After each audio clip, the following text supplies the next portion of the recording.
Your dream does not need to wait until your healing is finished.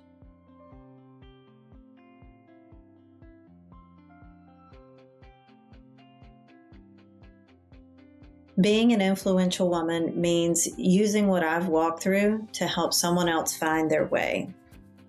I spent years believing that my worth came from how well I could hold everything together for everyone else.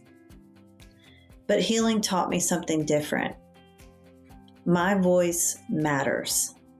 My story matters. And the wounds that I carried for so long became the exact thing that I now use to help other women come home to themselves. To me, influence was never about being seen. It's about being real, and real enough that another woman feels less alone in her own story. Every time I coach a client through one of her hardest seasons, every time I write something honest and not polished, I'm using my life the way that I always hoped it could be used. And that's not despite what I've survived. It's through it. That's what being an influential woman means to me. Taking the fire that you walked through and turning it into light for someone else's path. Here's what I want a younger woman to know before anyone else gets a chance to talk her out of it. Your dream does not need to wait until your healing is finished. There is no finished. You get to want big things at the exact same time that you're learning to trust yourself. You're working through what happened to you. You're still figuring out if that voice in your head is fear or if it's wisdom. Bring your wounds with you if you have to. Those are not disqualifying. Your wounds might actually be what makes you good at this.